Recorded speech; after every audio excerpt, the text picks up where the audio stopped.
Hello, Rhode Island parents. This is Rich Southwell, the lead plaintiff in Southwell versus McKee, the school mask mandate lawsuit here in Rhode Island. Before I get started with today's update and call to action, I did want to point out that I am wearing a great t-shirt that supports a great organization. Pat Ford and the Coalition Radio Network have given us a lot of coverage throughout the lawsuit, and were it not for him and his camera, we would not have video of Dr. James McDonald's cross-examination, which I think started to open a lot of people's eyes when they watched him just kind of fumble and fall all over himself. So I'm a big believer in supporting people and organizations that support me. So to the extent you can, please get over to coalitionradionetwork.com. That's one word, Coalition Radio Network, and buy a t-shirt, buy a coffee mug.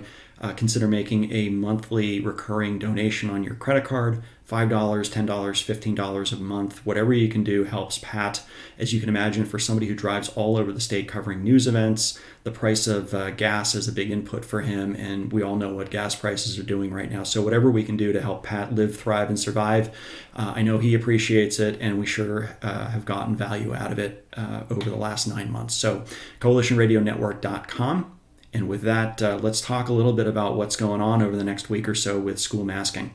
As many of you are aware, the Providence school system reinstituted a mandatory mask policy earlier this week that applies to all students, teachers, and staff. It's an absolute travesty because the kids have been out of masks for maybe 3 weeks, living life normally again, and they're already being forced to put them back on. And they're being forced to put them back on at the worst possible time of year. The weather's getting warmer.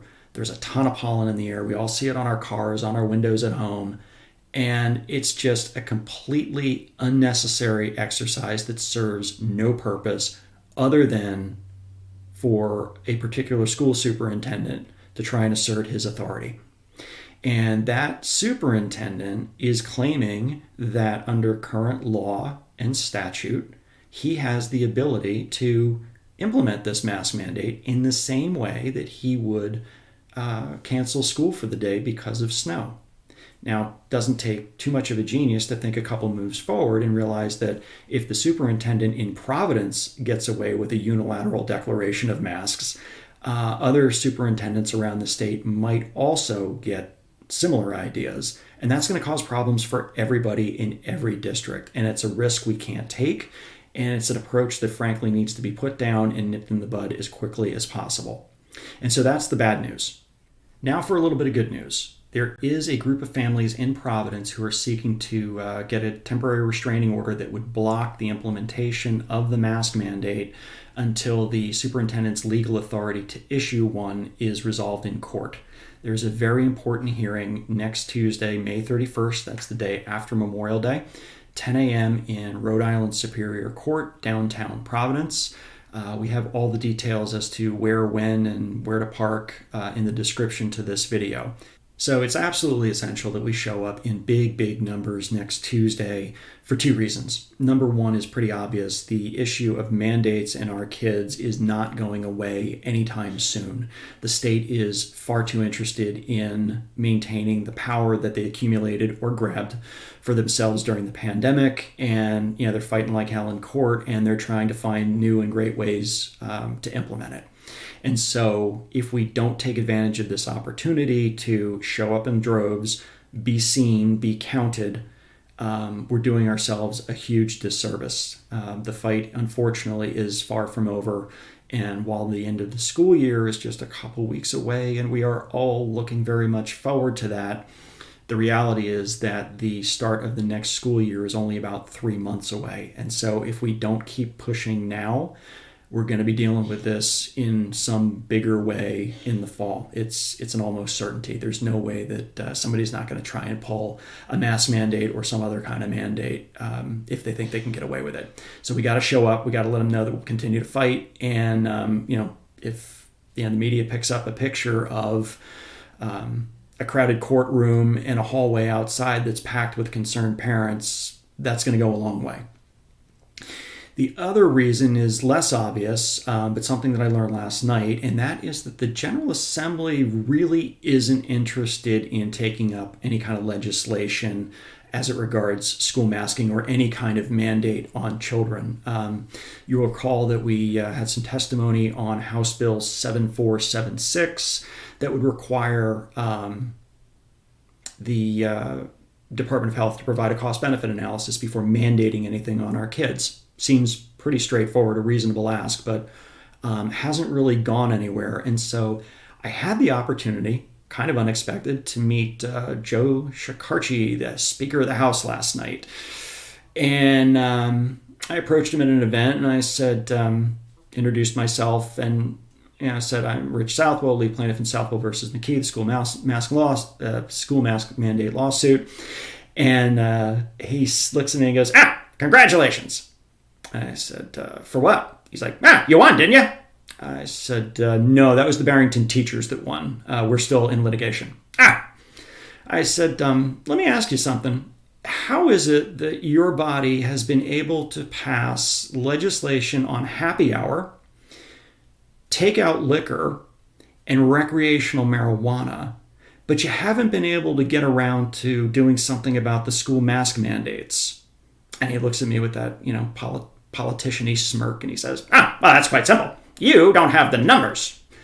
And I said, well, it seems to me when 600 parents showed up back in February about extending the emergency powers, you guys kind of made some changes to the plan. And he said, the masks were coming off the kids anyway. I said, okay, well, that's fine. But, I think we both know that if there were federal dollars attached to taking masks off children, we'd be at the front of the line, right? We'd be leading the country in unmasking children. And we went back and forth a little bit more. But the reality is he doesn't feel like this is, that we have the votes for something like this. And more importantly, he's afraid of the progressives. And it kind of dawned on me afterwards. And I've got some more thinking to do about this. But he's more upset about upsetting, or he's more concerned about upsetting progressives than he is about parents. And I think it's on all of us to make sure that he understands that we are every bit as big a threat to him and his little troop of compadres as the progressives are. Finally, a couple thoughts on logistics and who should show up. Bottom line, as I've been saying, everybody should show up for this. If you're a parent and you've struggled through masking your kid every day or watching your child not really thrive or go through changes because, the stress that the masks and the mandates and all the protocols are putting on them, you need to be there and be seen. You just do. And if you take a day out of work, you got to take a day out of work. You might want to, take your kid out of school, do a field trip to downtown Providence in the Superior Court building, and then go out for ice cream afterwards. But to not go there and be seen, if you've suffered through masks, you're missing out on an opportunity. And I think you'll take great comfort out of seeing a large group of like-minded parents who are going through the same thing, coming together, pushing back, and making a show of their displeasure with what the government has been doing over the last 9, 10, 15 months. If you are a high school senior, I say congratulations. You're almost there, a couple weeks to go before graduation. You're going to be part of this soon. Come out and see how it works. Start to learn. Because you're going to be running this thing one day, and you're going to be in the same position that I'm in as a parent and the other parents are in. And you're going to want to have this in your back pocket as a lesson or something that you saw. And finally, if you're a high school junior and you don't want to spend your senior year of high school wearing a mask, you should also show up. You don't have to say anything. But again, getting people who are opposed to this stuff in a single place for an important event where that, policy is being discussed or debated in a legal forum has power to it.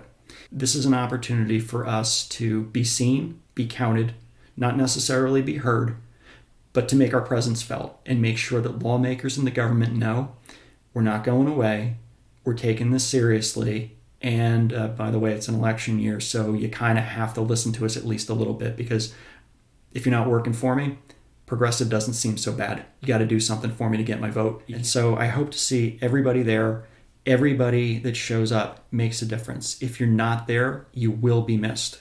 And so I hope everybody takes the opportunity to take a field trip to Providence on Tuesday, show up, be seen, and hopefully change some minds within government about the size of the opposition to some of these mandates.